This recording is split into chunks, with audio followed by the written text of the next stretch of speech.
आप में से कितने लोग हैं जो बहुत एक्साइटेड हैं आज के सेशन को लेकर के?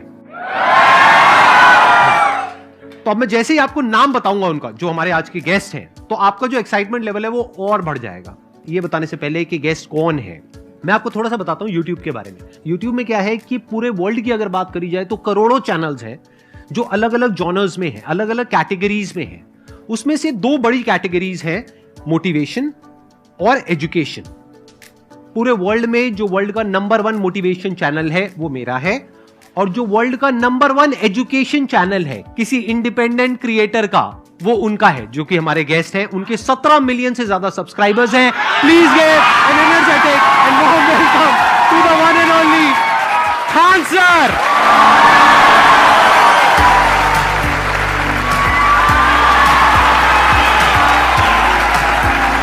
क्या हाल चाल जी, कैसे हैं आप?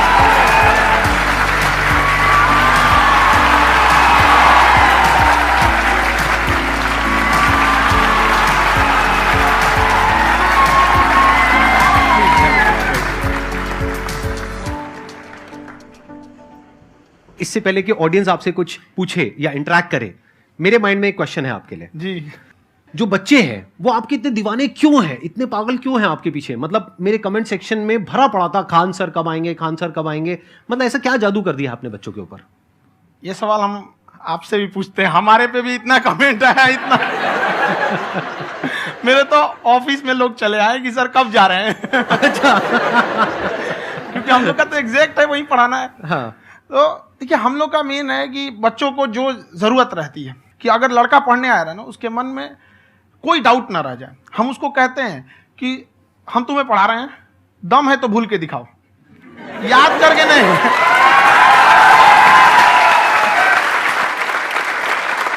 प्लस आप जिस प्राइस पॉइंट पे पढ़ा रहे हैं, आई थिंक वो सबसे कम है, वो बहुत ही कम है। सर, ये जो फीस का कल्चर है, ये हमारा इंडियन कल्चर नहीं है। हमारा इंडियन कल्चर गुरु दक्षिणा है, उस हिसाब से वो सही है। ऑक्सीजन जैसे जिंदगी के लिए जरूरी है, वैसे एजुकेशन जरूरी है। कोई ये नहीं कह सकता है कि पैसे की वजह से वो खान सर के यहां से लौट गया। क्या बात है।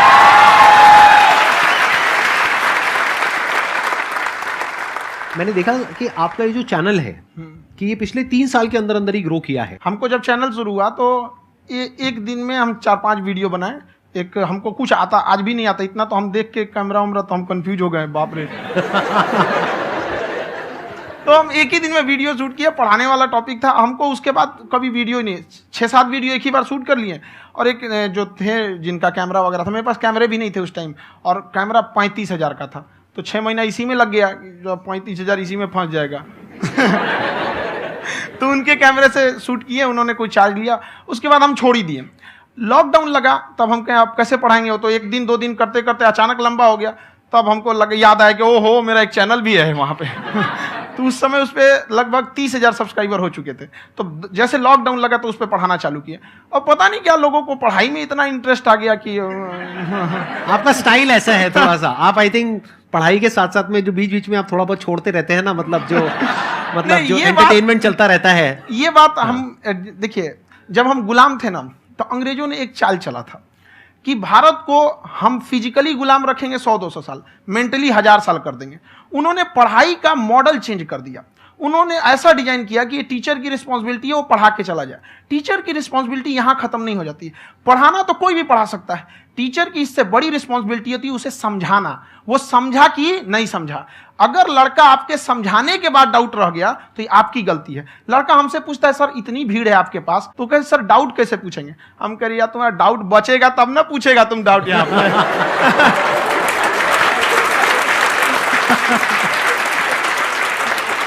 कॉन्फिडेंस नेक्स्ट लेवल है खान सर का, मानना पड़ेगा। और शायद यही वजह है इनकी जो ग्रोथ है उसका। किसी ने शायद सपने में भी नहीं सोचा होगा कि पिछले 2 साल के अंदर अंदर जो आपके चैनल की ग्रोथ हुई है, जैसे आप खुद ही बता रहे हैं कि लॉकडाउन के टाइम पे आपके 30,000 के करीब सब्सक्राइबर्स थे, आज की डेट में 17 मिलियन है। और मेरा एक क्वेश्चन और है, इससे पहले कि ऑडियंस में से आपसे कोई क्वेश्चन पूछे, कि कई बार आप ऐसे भी टॉपिक्स टच करते हैं जो थोड़े से कंट्रोवर्शियल हैं या थोड़े से सेंसिटिव हैं, जिसके ऊपर बात करने की हिम्मत आई थिंक बहुत ही कम लोगों में है। तो आपको कभी ये नहीं लगता है कि कहीं ज्यादा तो नहीं हो रहा है, इसको थोड़ा रोक देते हैं, थोड़ा कम कर देते हैं? क्योंकि कोई लाइन ही नहीं है वैसे तो बोलने को, तो आप कुछ भी बोल दो, कितना भी बोल दो। हुई है कंट्रोवर्सी बहुत बार। एक्चुअली बचपन से हमको फौज में जाना था, और फौज वालों के लिए ये सब मायने नहीं रखता। उसको करना है मतलब करना है, तुम सामने कुछ भी रहो, डजंट मैटर।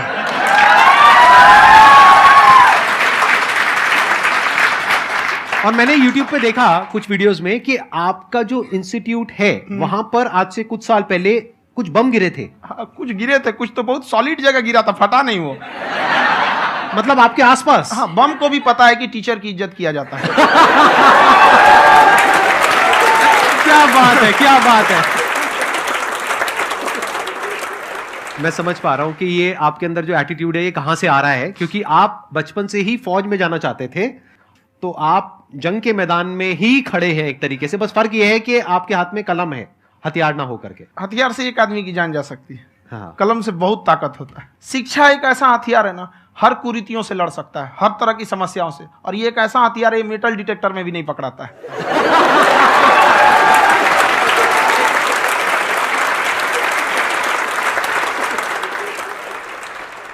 मेरा क्वेश्चन ये है कि अभी प्राइवेट ऑर्गेनाइजेशंस में पीटने का, पनिशमेंट का ये सिस्टम जो है खत्म हो गया है। हम आपके वीडियो में देखे हैं सर कि आप एक बड़ा सा रोल रखे रहते हैं, पुलिस वाला लाठी है वो, पुलिस वाला लाठी है, और स्टेज पे बुला के बच्चों को उसी से धुनाई शुरू कर देते हैं मस्त एकदम से, है ना।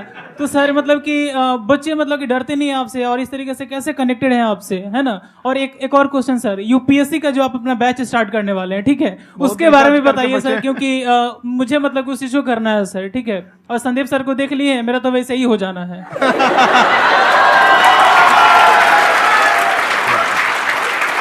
क्या हो जाना है? मेरा पूरा कंप्लीट करो।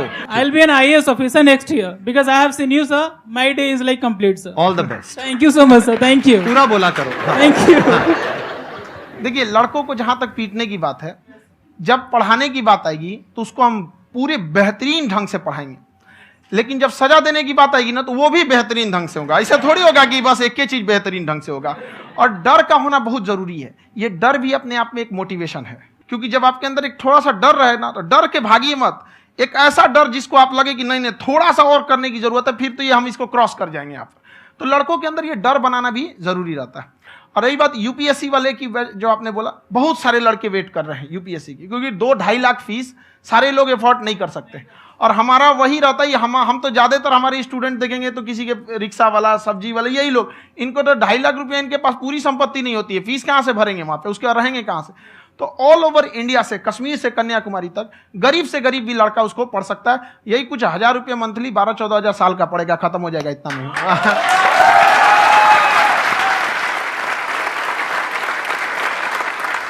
ये जो डंडे वाली बात इन्होंने कही, ये सच है? मतलब आप हाँ, सच में एक डंडा रखते हो? पुलिस का ही है वो।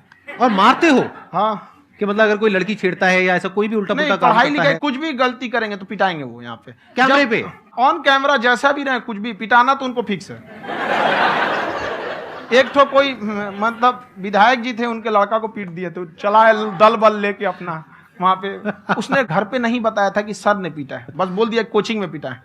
बाद में पता चला हम पीटे हैं, तो उसके पिताजी मेरे सामने और पीटे।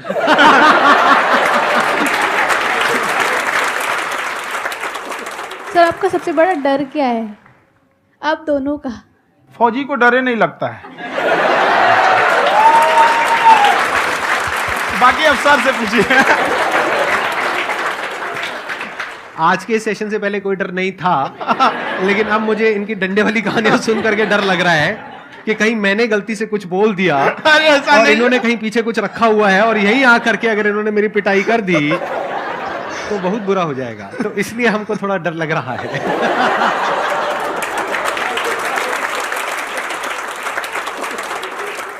आपकी डेली कितने घंटे क्लासेस होती हैं?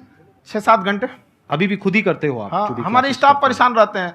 हम 1:30-2 बजे सोते हैं, सुबह 6 बजे उठ जाते हैं, परेशान रहते हैं। यार इतना क्यों करते हो, है ना? कभी क्योंकि उनको भी साथ साथ लगना पड़ता है ना? उनको साथ यार इतना क्यों करते हो, है ना? कभी क्योंकि उनको भी साथ साथ लगना पड़ता है ना? उनको साथ साथ लगना पड़ता है। हम जग गए तो कोई सोया थोड़ी रहेगा, परेशान रहता, दिन में सोते ही नहीं है बेचारा, कहीं कहीं जाके सोते रहता है। हम सीट बांध दिए कि भाई तुम इस समय सो जाना, तुम इधर सो जाना। आपकी शादी हो गई है नहीं हुई अभी? मेरी खुशहाली देख के आप आइडिया लगा सकते हैं।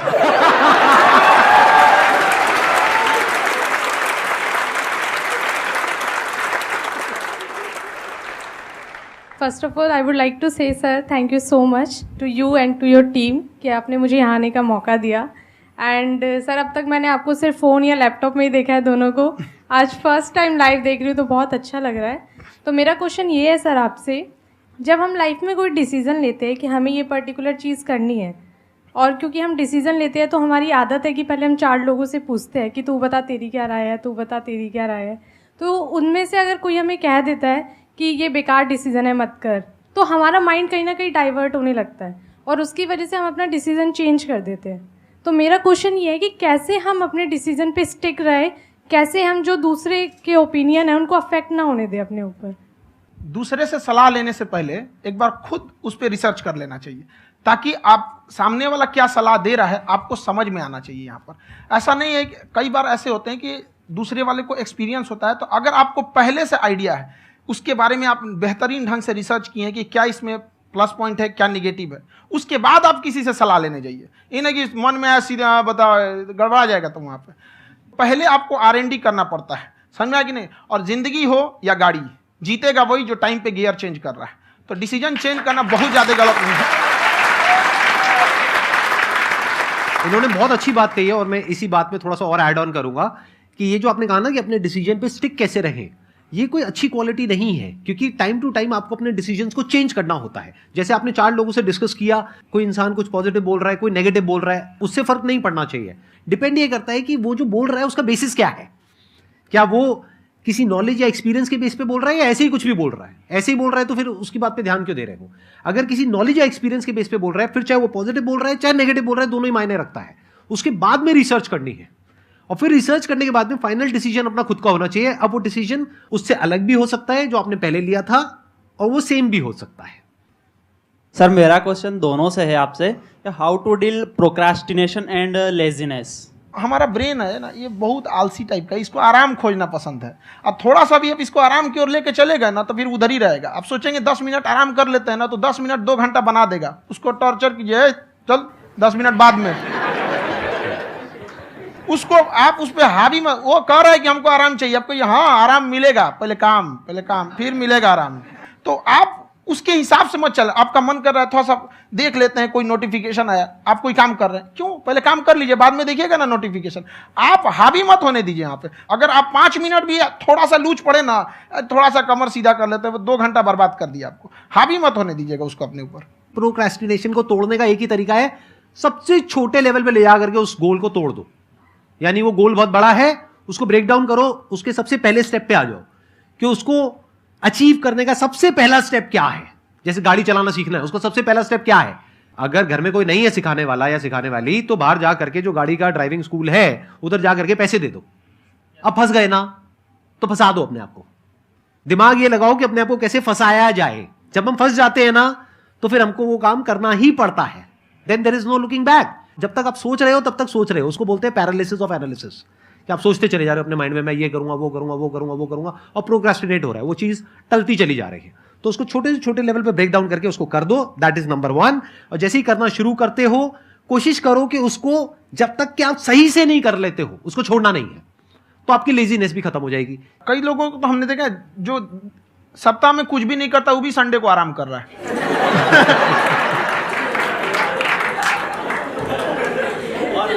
वैसे कहा भी जाता है कि अगर कोई काम आपको करवाना है ना, तो ऐसे किसी इंसान को दो जो बिजी है। हाँ। ऐसे आदमी को मत दो जो खाली है। ये परफेक्ट एग्जाम। किसी को भी आप देखिएगा जिसको आप कहते हैं कि मतलब थोड़ा ठीक ठाक आप समझते हैं कि नहीं ये बहुत आगे निकल, वो एक काम को खत्म करने के बाद कभी आराम नहीं करेगा। एक काम खत्म हुआ उसको लगेगा हाँ एक खत्म हो गया, अब दूसरा करना चाहिए। और वही जिसको देखिएगा एक खत्म हो गया और आराम करना चाहिए, कभी नहीं, लाइफ में आखिरी सांस तक। सर यहाँ पे सब हिंदी में पूछते हैं, इंग्लिश में पूछते हैं, मैं भोजपुरी में पूछूं? जौन भाषा ठीक लगे तोने में पूछ दो। हाँ सर।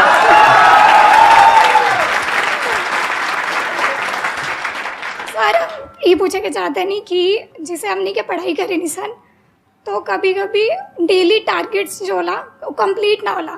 अगर टारगेट्स कंप्लीट भी होला तो फिर ऐसा इरिटेशन या फिर वो एंजाइटी या फिर कि और करना है या फिर अभी नहीं हुआ, वो चीज़ हमेशा रहेला। तो वो कम कैसे करल जाए? देखिए टारगेट्स को ना हम लोग को एक अपने हिसाब से पहले फिट करना चाहिए। ऐसा नहीं कि दूसरे किसी इंसान को देख के हम टारगेट फिट कर ले। कोई लड़का 8 घंटा पढ़ रहा है, कोई पहली बार अभी पढ़ना ही चालू किया, उसको देख के 8 घंटा पढ़ेगा तो पढ़ाई छोड़ देगा। तो आप अपनी क्षमता के हिसाब से देखिए कि आप कितना पढ़ सकते हैं। अगर आपने एक घंटे को बना लिए कि हम 1 घंटा पढ़ सकते हैं, अगले 1 हफ्ते तक उसको सस्टेन रखिए। जिम में कैसे करते हैं लोग, पहले दिन उठा लीजिएगा 1 कुंटल तो हार्ट अटैक हो जाएगा। तो वो धीरे धीरे टारगेट सेट कीजिए और अपनी क्षमता को भी देखिए। हर इंसान की क्षमता अलग है। कंगारू को देख के हाथी छलांग मारेगा, पैर तोड़ के बैठ जाएगा।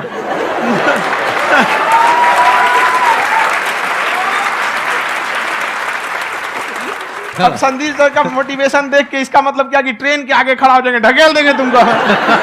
हालांकि ऐसा कर देते हैं, लेकिन ऐसा करिएगा लोग नहीं, क्षमता पता होना चाहिए। आपके अंदर एंजाइटी हो रही है कि मैंने कर तो लिया है। आप ये नहीं कह रहे कि मैंने कुछ भी नहीं किया है फिर मेरे को एंजाइटी हो रही है। आप ये कह रहे हो मैंने काफी कुछ कर लिया है फिर भी एंजाइटी हो रही है कि कहीं कुछ छूट तो नहीं गया है। तो बेसिकली आपको ये देखना है कि अगर आपके अंदर ये एंजाइटी हो रही है, that means you are a very good student. आप एक अच्छे स्टूडेंट हो। क्यों? क्योंकि बहुत सारे स्टूडेंट्स तो ऐसे हैं उनको पढ़ने के नाम से एंजाइटी होती है। तो आपको एंजाइटी हो रही है कि मैंने पढ़ लिया, दिन में मानो 8 घंटे का आपने टारगेट सेट किया और 6 घंटे पढ़ लिया, या मान लो 8 घंटे भी पढ़ लिया, फिर भी एंजाइटी हो रही है कि मैंने 10 घंटे नहीं पढ़ा। तो ये तो अच्छी क्वालिटी है ना, ये तो एक ब्रिलियंट स्टूडेंट की क्वालिटी है, क्योंकि एंजाइटी उसी को होती है जो केयर करता है, जिसको परवाह है, उसी की तो एंजाइटी होती है। जैसे माँ को अपने बच्चे की, जैसे एक माँ को अपने बच्चे के, जैसे एक माँ को अपने बच्चे को लेकर के एंजाइटी होती है। हंस लो मजाक उड़ा लो मेरा। कोई बात नहीं, एडिट कर देंगे इसको हम। हाँ।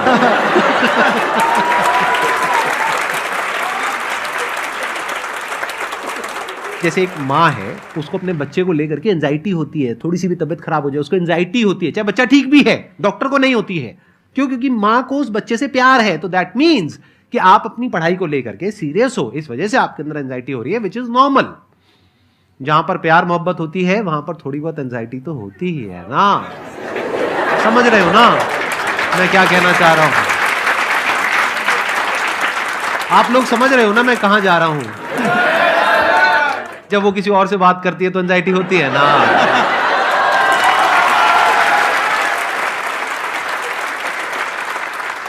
सर, आपकी स्टोरी हमने सुनी थी, तो एक टाइम आया था जब आप गंगा किनारे जाके बैठ गए थे। उस समय आपको कुछ समझ नहीं आ रहा था, तो उस समय मतलब आपने ये डिसीजन कैसे लिया कि अब आगे नहीं, यहाँ से वापस जाना है? रास्ता ही नहीं था।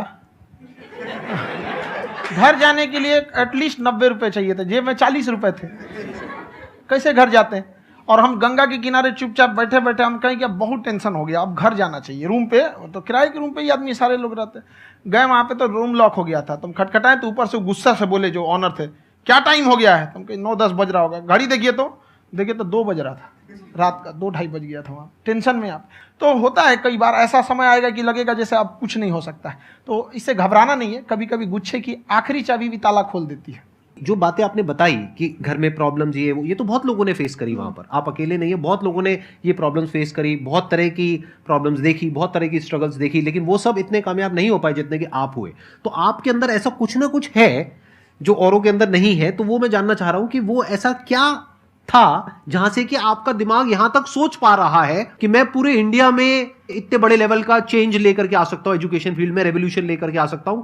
ये सोचना ही बहुत लोगों के बस का नहीं है। मेरी एक खुद की थिंकिंग, अगर हमको कोई 100 रुपए किसी काम के लिए दिया, हम सबसे यही कहते हैं, तो हम कोशिश करते हैं उसे 200 का रिटर्न दे। अगर कोई हमसे 200 रुपया फीस दे रहा है, 250 दे रहा है, तो हम उसको ये कोशिश करते हैं कि तुम्हें ऐसा लगे कि नहीं भैया हमने 10-20 हज़ार का पढ़ लिया यहाँ पर। वो ईमानदारी से कभी कमी नहीं। और हमेशा अगर हम प्रॉमिस एक्स का करते हैं तो डिलीवर 4x करना चाहते हैं। ध्यान से सुनना और ध्यान से समझना इस फर्क को। अगर आप समझ पाए तो बहुत आगे जाओगे लाइफ में। एक वो होते हैं जो ये सोचते हैं कि हमें सब कुछ मिल जाए, हमें कुछ भी करना ना पड़े। दूसरी कैटेगरी होती है लोगों की जिनको जितना मिलता है उसमें भी चोरी चकारी करते हैं या कोशिश करते हैं कि उससे कम दे सामने वाले को जितना कि हमें मिल रहा है।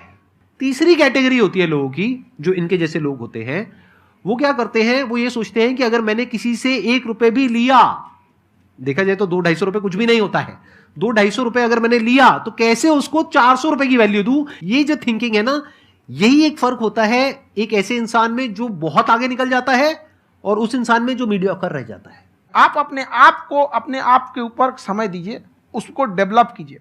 जब आप अपने आप के ऊपर खर्च करते हैं तो आने वाले 200-250 रुपए कुछ भी नहीं होता है, 200-250 रुपए अगर मैंने लिया तो कैसे उसको 400 रुपए की वैल्यू दूं। ये जो थिंकिंग है ना, यही एक फर्क होता है एक ऐसे इंसान में जो बहुत आगे निकल जाता है और उस इंसान में जो मीडियोकर रह जाता है। आप अपने आप को अपने आप के ऊपर समय दीजिए, उसको डेवलप कीजिए। जब आप अपने आप के ऊपर खर्च करते हैं तो आने वाले समय में लोग गूगल पे आपको सर्च करते हैं। क्या बात है सर, ये आपने अभी बनाया है या ये कोई पुराना आपका वो है? बनते रहता है इसे, फ्लो में बन जाता है।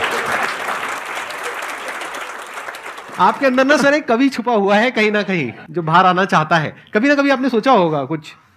हाँ, कभी कभी देखिए, एक चीज है, संगत का बहुत अच्छा असर पड़ता है। ये चीज को हमेशा, संगति का मतलब लोग हल्के में ले लेते हैं। संगति का मतलब होता है संग संग गति। तो अच्छे लोग के साथ रहेंगे तो संग संग अच्छी गति होती जाएगी, खराब में रहेंगे तो ये भी होता है। बट अपने आप को थोड़ा सोचना चाहिए कि हम केवल जी के मर जाएं इसके लिए नहीं आए हैं। लोग कहते हैं कि सर नाम क्यों नहीं बताते अपना। हमारी एक ही सोच है कि जाने के बाद इस दुनिया से हमको मतलब एक चीज देना चाहते हैं स्टूडेंट्स को, कि वो याद करें कि इस पैसे की भाग दौड़ की दुनिया में हर कोई दोनों हाथ से लूटने में लगा है खाली हाथ जाने के लिए। ये सबको लगा है। तो हर कोई को ये सोचना चाहिए कि था कोई इंसान जो इतने कम फीस में इतनी शिक्षा जो महंगी थी, जो कमाने का रास्ता था, उसको भी एकदम कंपटीशन इतना कर दिया कि अब लोगों को अपनी फीस बढ़ाने में डर लगता है कि अरे यार, लड़का कमेंट करता है कि खान सर इतना ले रहे हैं, आप बहुत बड़ा टीचर हो गए।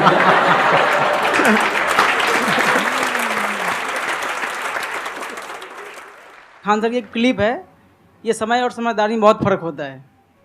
अगर समय रहते समझदारी आ गई तो इंसान कामयाब हो गया, लेकिन अगर समय चला गया फिर समझदारी आई फिर तो बेकार है। तो सर मतलब कुछ आपको ऐसी चीज़ लाना चाहिए जो मतलब बच्चों जो तैयार हो रहे हैं उनको ये चीज़ें मतलब एंड टाइम पे दिखे। समझ रहे आप मेरी बात? नहीं समझ?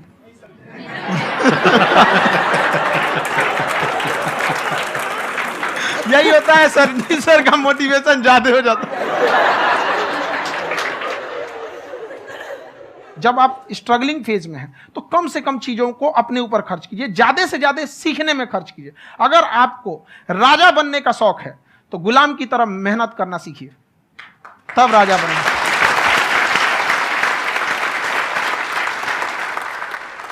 ये दुख, ये दर्द, ये सब तेरे अंदर है।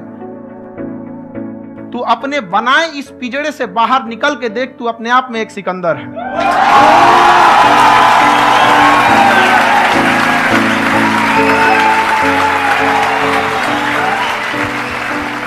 Thank you so much sir for coming.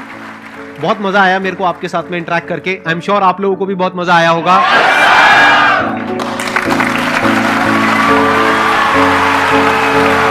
Thank you so much ji, thank you.